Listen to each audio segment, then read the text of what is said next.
Ricardo, tira do seu mudo, por favor. Vocês já me colocaram como co-host? Já. Então, eu vou partilhar com vocês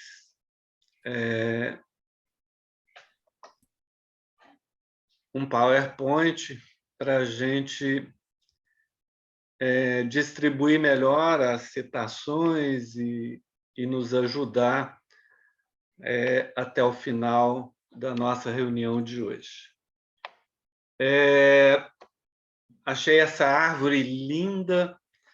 Eu queria uma representação de uma luz, de uma coisa assim externa, simbolizando Jesus, e também um terra a terra, uma estrutura organizada aqui na Terra, simbolizando aí o nosso querido codificador. E a doutrina espírita como um todo, que ele trouxe essa árvore do cristianismo, mas com galhos, folhas, sem nenhuma poda, como está lá no Evangelho, a imagem da árvore do cristianismo que não tinha sido podada e nem cortado os seus galhos. Então, representando aí a doutrina espírita, o espiritismo. Então, Hippolyte Denisard Rivail, Hippolyte Léon. Ricardo, você pode colocar no modo apresentação, porque está aparecendo. Mesmo. Obrigado. Hippolyte Léon Denisard Rivail, o pedagogo, o professor, o educador, e Kardec, o codificador da doutrina espírita. E aí, vamos seguir esse roteiro. Um pouquinho de história inicial, a missão trazida, qual seria ela, a Kardec, o objetivo dessa missão, o projeto da missão, como foi desempenhado. Vamos falar um pouquinho de uma característica do Kardec, que era liderança servidora, e vamos chegar lá 8h50, 8h45, na nossa conclusão. E aí, uma grande trajetória. Como é que esse menino, Hippolyte Léon Denisard Rivail, e esse jovem, construiu uma história de tão grande sucesso, as estruturas internas, os sentimentos, as emoções desse menino, desse jovem, chegando a se transformar no codificador da doutrina espírita. Então, uma grande trajetória, uma grande história, e é essa história do Hippolyte Léon Denisard Rivail, que vamos ver um pouquinho dela. Então, ele nasceu no dia 3, Amanda já falou isso, em Lyon, na França. Era filho de uma família tradicional católica e que tinha principalmente, era composta de juízes e magistrados. Os pesquisadores não acharam esse nome em familiares, nenhum familiar de Kardec tinha esse nome, eles não sabem a razão do nome Hippolyte Léon, porque não tinha nenhuma família, nenhum nome familiar de sangue na família do Kardec com esse nome, não sabem a razão que foi dado o nome Hippolyte Léon. Ele foi enviado para estudar com 10 anos, 9 anos e pouco, 10 anos, ele foi enviado para estudar em Verdun, na Suíça, no Instituto de Educação de Pestalozzi, tem um artigo que diz que foi por interferência de sua avó e de sua mãe. Eu só achei isso escrito em um lugar. Eu citei porque eu achei interessante isso, né? Porque que a mãe e a avó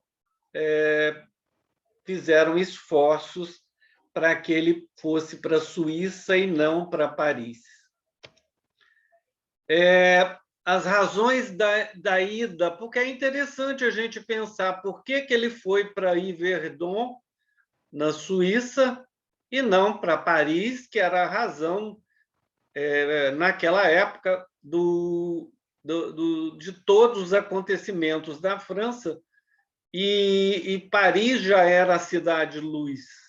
Paris já era um centro de referência mundial das ideias, das faculdades, dos ensinos, era Paris.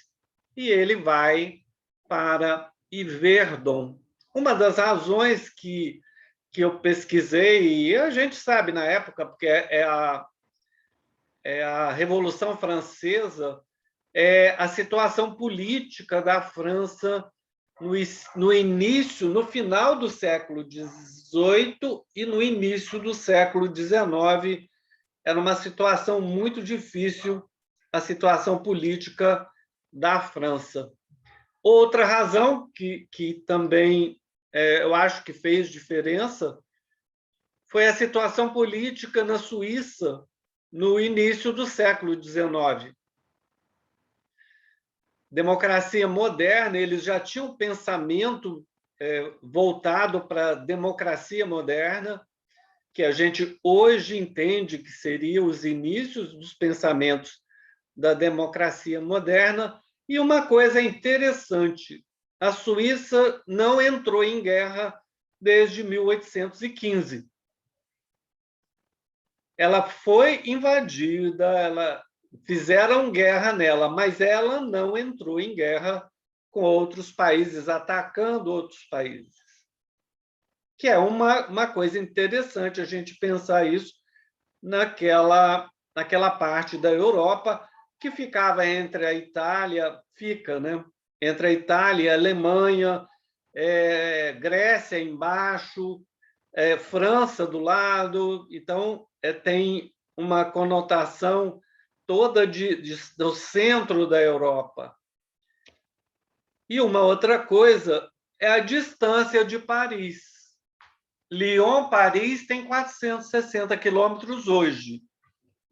Naquela época, de repente, não era essa distância, mas, de qualquer maneira, a distância é praticamente o dobro de Yverdon. Lyon e Yverdon tem 240 quilômetros e Lyon-Paris tem 460 quilômetros. Naquela época, era bem diferente as distâncias, né? O deslocamento das pessoas. Isso pode ter realmente ajudado a Kardec ficar mais perto de casa. Um menino, 14 anos, um jovenzinho indo para grandes distâncias, na conturbada Paris da época, e provavelmente isso deve ter também influenciado a distância para os familiares irem visitar o estudante fora do seu ambiente doméstico. E aí, continuamos a história do Hippolyte Léon Denisard Rivaio. A permanência dele em Yverdon é por 8 anos. Ele chega em 13, 14, a gente não tem a data, mas ele permanece lá por 8 anos. E aí ele vai até 1822, lá em Yverdon. Ele tem relato das biografias dele de que ele já com 3, 4 anos lá em Yverdon, ele substituía a monitoria do Pestalozzi em algumas aulas. Ele com 14, 16, 17 anos, ele chega lá com 14, ele chega lá, desculpa, com 10 anos, e Com 14 anos, ele já era monitor em algumas aulas. Olha como era diferente esse jovem, né? Ele teve contato lá com Pestalozzi. Grande parte dos professores, praticamente quase metade dos professores, eles tinham vindo da Alemanha, e eles eram, na Alemanha, protestantes reformistas. Então, Kardec teve contato com grande quantidade de professores que tinham a ideia protestante e que eram reformistas nas suas convicções lá no Instituto Pestalozzi, sabendo que a família dele era católica e bem católica e atuante. Mas ele teve contato com esses professores protestantes lá em Yverdon. Ele retorna à França, não é dito para onde, possivelmente deve ser Lyon. Ele retorna para a França em 22. Em 25, ele já está estabelecido em Paris e dando aulas. Então, em 3 anos, ele faz a caminhada para Paris. Ele já está dando aulas lá em Paris, estabelecido em Paris. E em 32, no dia 6 de fevereiro, é o casamento dele com Amélie Boudet. 9 anos e meio, quase 10 anos de diferença de idade, que eu acho muito interessante, essa diferença de idade naquela época. Vamos em frente. A época em que Kardec, Hippolyte Léon Denisard Rivail, jovem menino, cresceu lá na França. Como era a sociedade francesa à época, final do século XVII. Final do século XVIII, desculpa. A sociedade francesa ela era composta por 3 estados. O primeiro estado era o clero, o segundo estado era o rei e a nobreza, e o terceiro estado era o povo e a burguesia. Aquelas pessoas que tinham dinheiro, a burguesia, mas que não eram da nobreza. E o povo como um todo mesmo. Uma das características da época de 780, 790, e que culminou com a Revolução Francesa, era que o rei e a nobreza gastavam 1/5, 20% da arrecadação, e os impostos eram pesados, gerando fome e miséria no povo. Qualquer atividade ou movimento que se fazia para mudar esse estabelecimento de coisas, o clero tinha voto, o rei tinha voto, e o povo votava como um voto só. Então, o rei e o clero, o rei, a nobreza e o clero, sempre tinham combinações, então o status era mantido em qualquer movimento. A Revolução Francesa ela acaba em 1899, ela dura 10 anos, então ela começa em 1889. Em 1888 teve uma Constituição e que ela durou apenas um ano, e aí em 1989 começa a Revolução, e aí no bojo dessa revolução vinham os ideais de liberdade, igualdade e fraternidade, como do hino da França, e também apareceu os direitos humanos, aquele Estatuto dos Direitos Humanos. Isso foi na Revolução Francesa de 1889 até 1999. 1899, desculpa. O golpe de 18 Brumário do ano 4, isso foi uma coisa que o Napoleão fez. Essa data é 9 de novembro de 1899. Eles tinham modificado o calendário deles, eles não usavam o calendário que nós usamos hoje, e ficou registrado na história como o golpe 18 Brumário do ano 4, em que Napoleão assume o poder. Isso foi um negócio que foi feito e ele assume o poder como vice-cônsul da França. Em 1804, Napoleão se torna imperador da França e governa até 1814.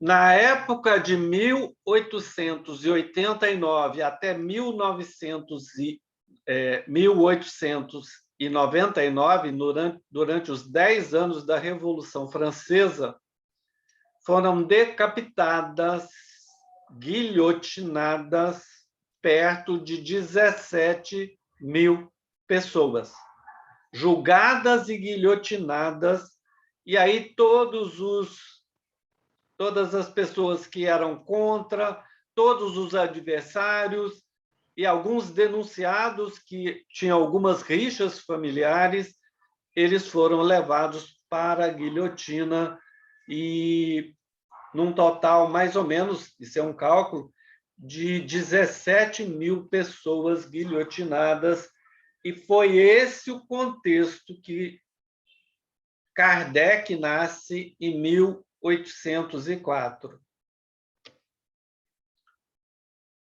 Características de Hippolyte Léon Denisard Rivail. Quais eram as características dele que podemos elencar? A carreira pedagógica que ele escolheu, a educação e a pedagogia, dentro da época atual, para ele, lá em 1820, 20 e poucos, ele tinha algumas características que ele tinha que exercitar: a paciência, a abnegação, ele tinha que exercitar o trabalho constante, a observação dos movimentos daquela época, e aí a força de vontade muito grande para permanecer na carreira da educação naquela época, num país tão difícil. E uma outra característica que esse jovem rapaz tinha era o amor às boas causas. Então, ele gostava disso. Ele era benevolente com todos.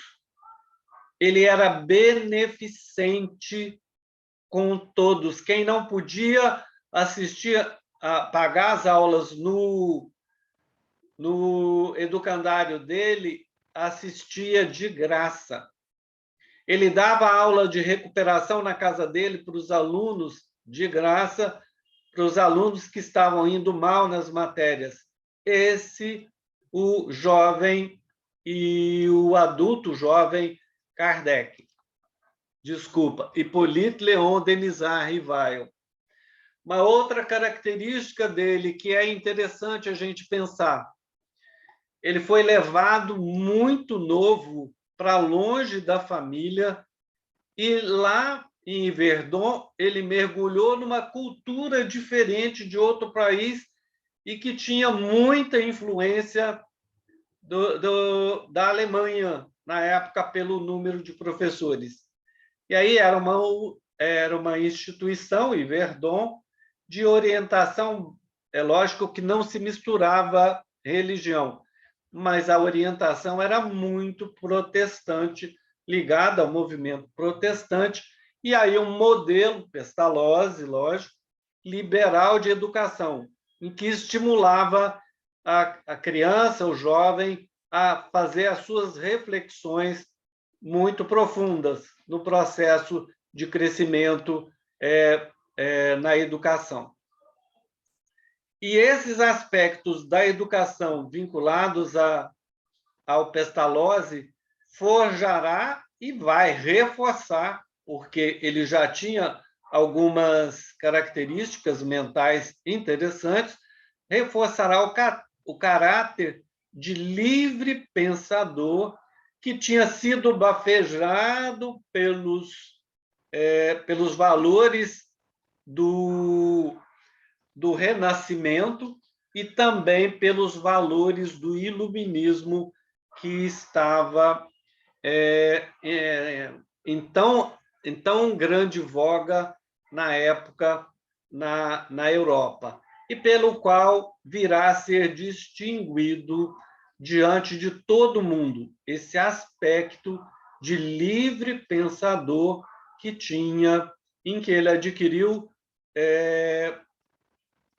ou reforçou, pelo menos, junto com Pestalozzi. E aí, um direcionamento dele sempre firme desse jovem. Ele vai falar disso em algumas conversas com o Espírito Verdade. Ele fala em uma comunicação que ele buscava a verdade há muito tempo.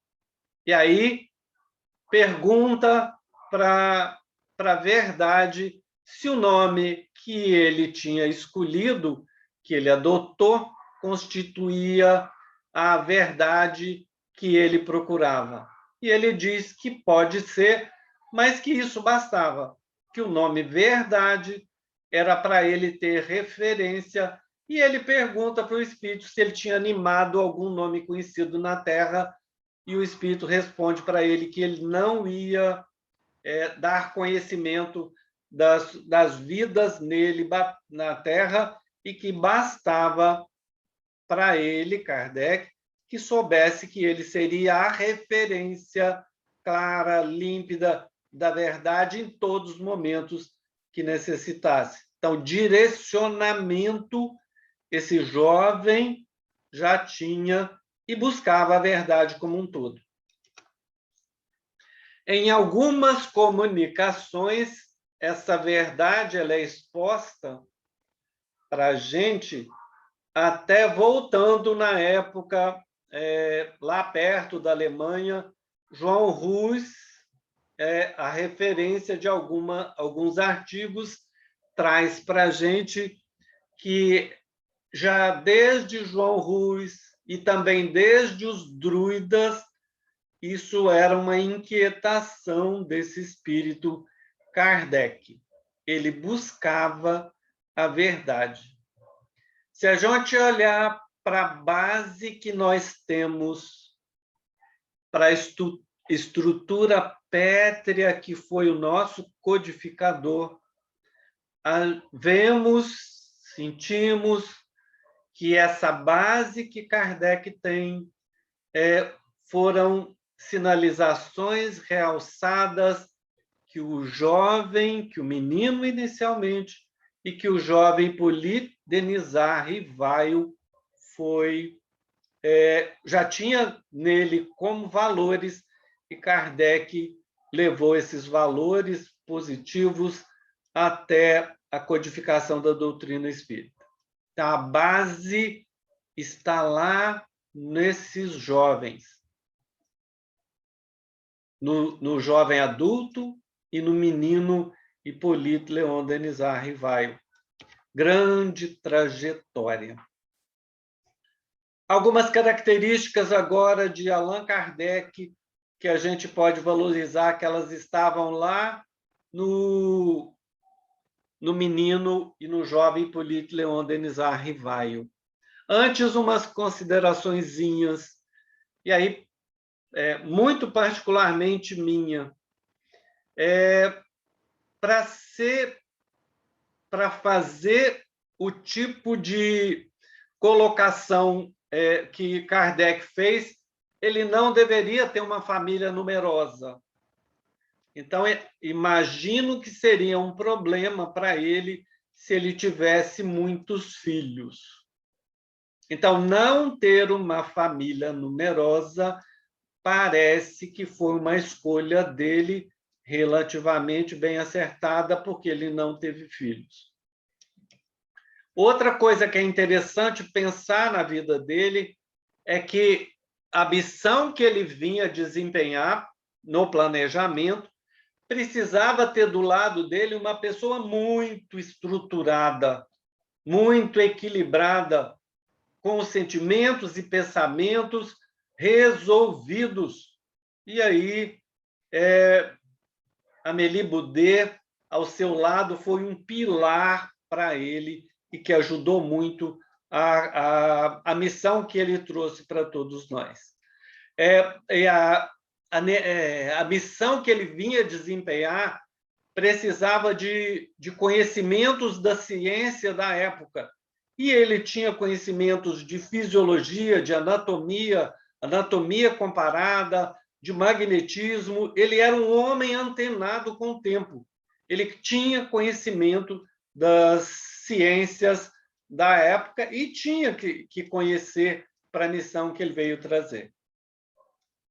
Para desempenhar o trabalho, era preciso que ele tivesse conhecimentos profundos de educação e pedagogia, que ele mostra isso, vários livros, vários tratados em relação à educação na França e aos processos pedagógicos, alterando até os processos pedagógicos, é lógico que trazendo no bojo as ideias do Pestalozzi. Então, era muito interessante que ele tivesse esses conhecimentos. Kardec era sintonizado com seu tempo, Hippolyte Denisard Rivaio também, ele era racional, ele era observador, ele era dedicado no que ele fazia, muito sério, ele tinha bom senso, ele era paciente, era uma pessoa reservada, ele tinha que ser humilde e ele, é lógico, tinha que ter estruturas dentro dele de ser uma pessoa religiosa. Mas algumas coisas a gente vai falar depois. Um pouquinho da história dele. Pouquinho mesmo. Em 1854, ele, com 50 anos, um amigo dele, o senhor Fortier, fala com, não era Kardec ainda, fala com Hippolyte Léon Denisard Rivaio sobre as mesas girantes, e Kardec diz que o magnetismo pode explicar tudo isso. E aí, em 54, ainda um outro momento, o senhor Fortier retorna e fala com o Hippolyte Léon. Agora, uma coisa mais extraordinária, as mesas respondem perguntas. E aí ele fala que não é possível. Se ele provasse que tinha mente para poder argumentar e responder perguntas, ele tinha que ter outra explicação, porque cadeira não tinha mente e nem emoção. E aí, em 1855, menos de um ano depois, um outro amigo, um corso, um italiano, o senhor Carlotti, fala apaixonadamente com Hippolyte Léon sobre os fenômenos das mesas girantes, respondendo pergunta por mais de uma hora. E aí relaciona que era a intervenção dos espíritos. Eu estou usando aí espírito porque Kardec usou essa palavra, mas era de almas de pessoas, e que Kardec ficou meio preocupado pela fala apaixonada do senhor Carlotti. Em maio, provavelmente na primeira semana de maio de 1855, ele estava numa sessão na casa da senhora Roger, que era sonâmbula, e aí, acompanhado do senhor Fortier, que era amigo dele também magnetizador e conhecedor do magnetismo, e ele encontra um senhor chamado senhor Patier e a senhora Plaine Maison, e este fala dos fenômenos todos como o senhor Carlotti falou, só que não de forma apaixonada, mas de forma clara, tranquila, precisa. E aí isso tocou muito Kardec. E aí, em maio, ele foi convidado para a casa da senhora Patier, do senhor Patier, para assistir às experiências com a médium, que era a senhora Plaine Maison. Isso é a história que ele chega ao Espiritismo. E aí, a missão dele. Qual era a missão do Kardec? A missão do Kardec, ele recebe numa comunicação no dia 30 de abril de 56, e aí é informado para ele que deixará de haver religião e uma se fará necessária, mais verdadeira, grande e bela e digna do Criador. Então, é direcionado a ele que ele vai ser o responsável por essa nova religião. E aí, no dia 7 de maio de 56, uma semana e pouquinho depois, outra comunicação. São chegados os momentos, os tempos preditos de uma renovação da humanidade. A gente vai lembrar que a renovação da humanidade que esperavam eram cataclismos, acidentes, pestes, guerras. Kardec tinha essas ideias da conceituação católica dentro dele. E aí, no dia 12 de maio de 56, outra fala para ele de qual seria a missão dele: abalar e transformar o mundo inteiro. Acabar com a religião que estava na Terra, e aí era o catolicismo, grandes mudanças para a humanidade e abalar e transformar o mundo inteiro. Se o Ricardo tivesse recebido essas colocações, o Ricardo ia desaparecer do mapa. Porque olha a responsabilidade colocados na mão do Kardec com essas palavras. Vamos ver mais tarde mais coisas. O objetivo da obra dele. Qual era o objetivo? Trazer condições para se estabelecer nova ordem religiosa no mundo. Religião verdadeira, entre aspas, aí, mas uma religião com outros conceitos religiosos. Outro aspecto era auxiliar na renovação da humanidade. Esse novo pensamento tinha que ajudar a renovação, a arejar o pensamento das pessoas, da humanidade como um todo. E aí estabelecer uma nova maneira de pensar. Mudanças muito radicais. O objetivo profundo, enorme, dessas colocações para ele. E aí, qual era o projeto que ele ia seguir? O projeto dele, com algumas frases trazidas, todas de obras póstumas, das mensagens que ele recebeu. E aí, em 25 de março, o nome que é dado para ele daquele espírito. Ele estava escrevendo o Livro dos Espíritos na casa dele e começa a bater na parede. Ele procura a razão e não acha. Aí a esposa dele chega lá pelas 10 da noite, as batidas continuavam, eles também não acham. E aí, 7 dias depois, na reunião de 25 de março, ele faz a pergunta: que batida era aquela? E aí foi dito para ele, o Zéfiro fala para ele que era o espírito familiar dele. E aí ele pergunta se ele pode conversar com ele. E aí, não, você pode conversar, porque ele está aqui do seu lado. E aí começa a conversa e ele pergunta o nome dele, como é que eu vou te chamar? E aí fala, para ti chamar-me-ei a verdade, e todos os meses aqui, durante um quarto de hora, estarei à sua disposição. Olha o tempo que ele tinha reservado para o Kardec. Para mudar o mundo, ele ia dar só 15 minutos todo mês para o Kardec. Mais à frente, bom, ainda na mesma comunicação, Kardec pergunta: o nome verdade que adotaste constitui uma alusão à verdade que eu procuro? Olha que interessante a pergunta do Kardec. Isso estava dentro do Kardec. Isso era valor dele.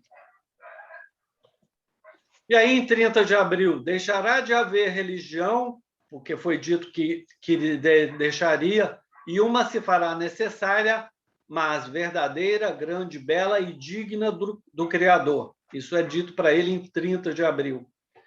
Ainda em 30 de abril, a sexta, porque ainda era usada a sexta ponta para ele. Quanto a ti, Rivaio, a missão é a ir, dizendo para ele que ele era o escolhido para essa missão. Mas, olha o que fala na mesma, mais à frente. Ele, Rivaio, virá em segundo lugar. Kardec não era o primeiro que ia aparecer, mas ele seria o obreiro que reconstrói o que foi demolido. Olha a importância dele. O obreiro, aquele que vai fazer a obra para reconstruir o que tinha sido demolido dentro do cristianismo. Continuamos no projeto. No dia 7 de maio, aí a pergunta é para Hahnemann, disseram-me os espíritos que eu tinha uma importante missão a cumprir e me indicaram o seu objeto. E aí Hahnemann confirma para ele que ele era o escolhido para aquela missão.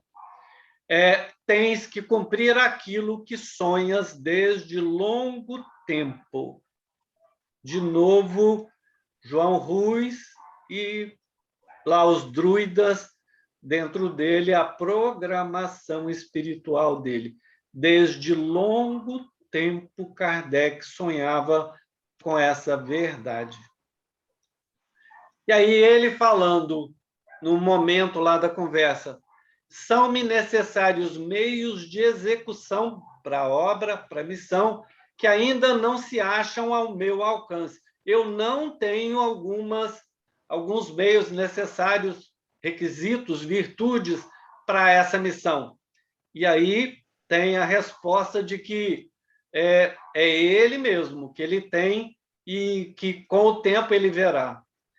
E aí, mais na frente, na comunicação, haverá muitas ruínas, dizendo dos momentos do mundo. Muitas ruínas e desolações, porque são chegados os tempos preditos de uma renovação da humanidade. Kardec acha que é acontecimento, terremoto, essas coisas, e é dito para ele que não.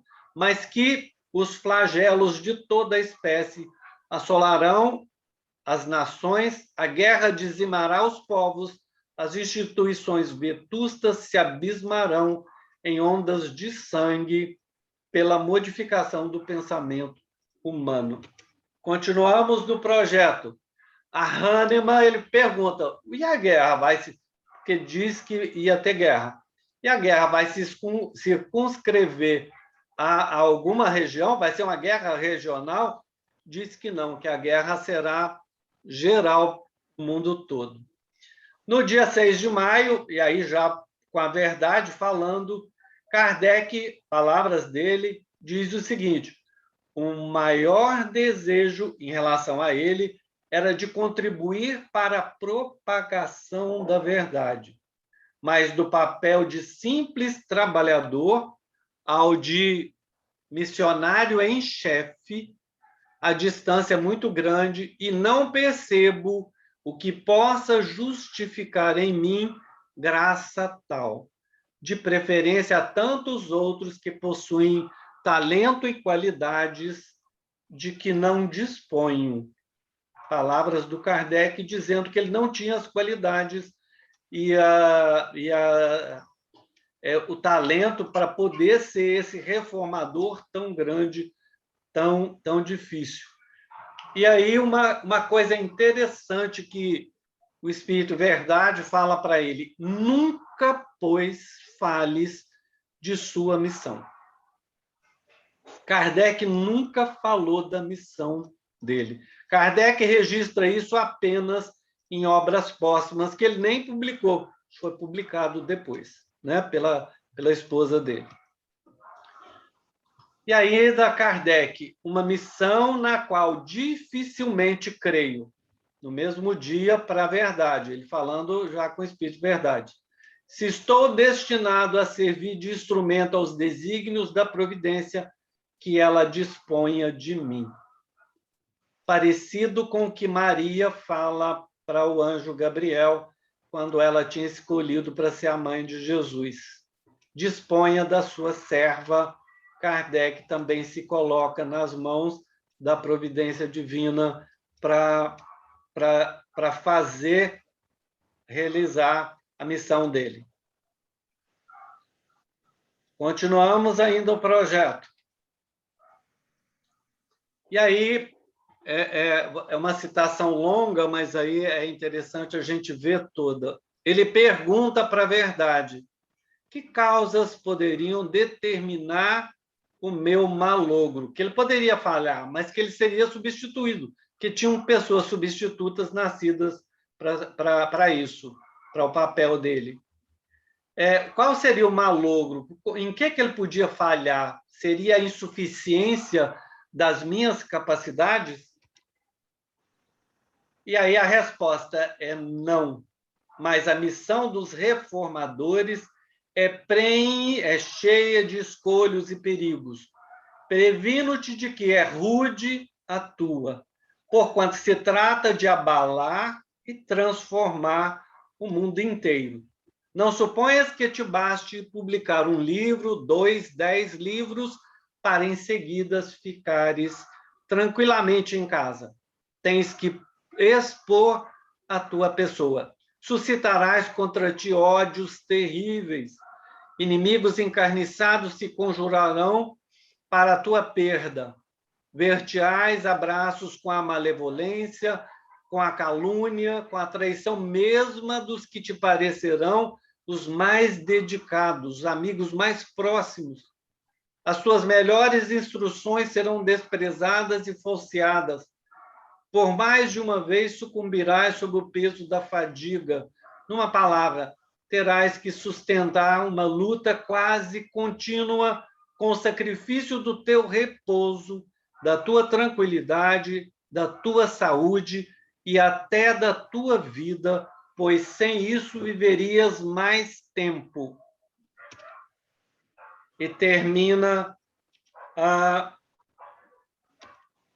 mensagem.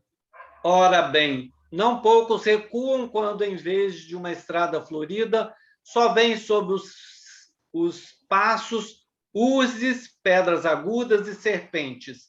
Para tais missões não basta a inteligência. Faz-se mister, primeiramente, para agradar a Deus, humildade, modéstia e desinteresse, visto que ele abate os orgulhosos, os presunçosos e os ambiciosos. Para lutar contra os homens são indispensáveis coragem, perseverança e inabalável firmeza, características dele. Também são de necessidade prudência e tato, a fim de conduzir as coisas do modo conveniente e não lhes comprometer o êxito com palavras ou medidas intempestivas. Exige-se, por fim, devotamento, abnegação e disposição a todos os sacrifícios. Vês, assim, que a tua missão está subordinada a condições que dependem de ti.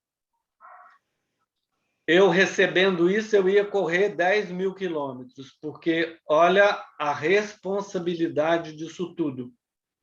E aí quem assina é Espírito Verdade. liderança servidora dele. Ele não ensinava a fazer, ele fazia junto. Antes de fazer a coisa para os homens, é preciso formar os homens para a coisa. Como se formam obreiros antes de lhe confiar um trabalho. Antes de construir, é preciso que nos certifiquemos da solidez dos materiais. Aqui, os materiais sólidos são os homens de coração, de devotamento e de abnegação. Liderança servidora. Fazia junto com todos. Característica dele. Isso é Viagem Espírita, de 1862, no terceiro discurso. E aí a conclusão. Pensamento dele. Aqui são frases dele. Só tem uma frase que não é dele. Os Espíritos anunciam que chegaram os tempos marcados pela providência para uma manifestação universal e que, sendo eles os ministros de Deus e os agentes de sua vontade, têm por missão instruir e esclarecer os homens, abrindo uma nova era para a regeneração da humanidade. Isso é Prolegômenos, lá do Livro dos Espíritos.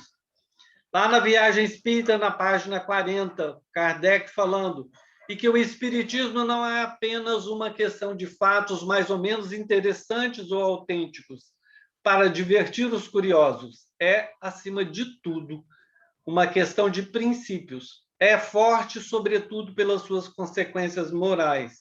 Ele se faz aceito não porque fira os olhos, os fenômenos espíritas, né? Mas porque toca o coração. Tocai o coração mais do que ele o faz e sereis aceitos. Outra fase dele, uma das mais bonitas que eu acho, lá do Evangelho. O Evangelho atual não tem publicado essa frase na contracapa.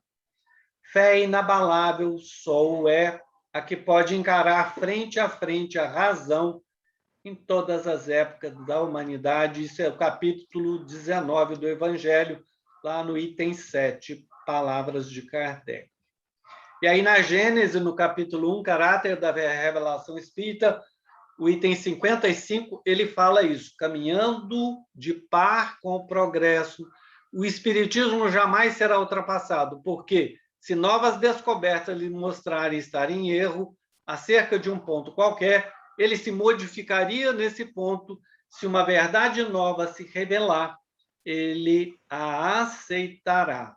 A coragem dele de falar isso, né? Se tiver em erro, vamos corrigir o erro. Vamos junto com a ciência. Outra frase dele, na introdução do livro dos Espíritos, o item 5. Pelo Espiritismo, a humanidade deve entrar em uma nova fase, a do progresso moral, que é a sua consequência inevitável. Outra palavra dele, outra frase, desculpa. No Evangelho, no capítulo 17, item 4. Somos reconhecidos, aqueles verdadeiros espíritas, pela nossa transformação moral e pelos esforços que fazemos para domar as nossas más inclinações. Reconhece-se o verdadeiro espírita pela sua transformação moral e pelos esforços que faz para domar as suas más inclinações. E aí, outra na Viagem Espírita de 1862, na página 48, discute os 3. O Espiritismo tem por divisa, fora da caridade não há salvação, o que significa dizer, fora da caridade não há verdadeiros espíritas. Olha a coragem do codificador. Concito-vos a inscrever, doravante, essa dupla máxima em vossa bandeira, porque ela resume ao mesmo tempo a finalidade do Espiritismo e o dever que ele impõe. E aí, Kardec com Jesus. Legado de Kardec. E aí ele é que fala na Revista Espírita de novembro de 1864. Vi, observei, estudei os fatos com cuidado e perseverança, coordenei-os, eles deduzi as consequências, eis a única parte que me coube. Em tudo isso, fui um simples instrumento dos desígnios da providência e rendo graças a Deus e aos bons espíritos por se dignarem servir-se de mim. Legado de Kardec. Irmão X, em Cartas e Crônicas, fala isso. Allan Kardec, apagando a própria grandeza na humildade de um mestre-escola, de um educador, de um pedagogo, muitas vezes atormentado e desiludido como simples homem do povo, deu integral cumprimento à divina missão que trazia à Terra, inaugurando a era espírita cristã, que gradativamente será considerada em todos os quadrantes do orbe como a sublime renascença da luz no mundo inteiro. Olha a visão do irmão X. E aí, boa noite a todos. E a grandeza do discípulo e a grandeza do mestre nos nossos corações. Muita paz, que Jesus possa abençoar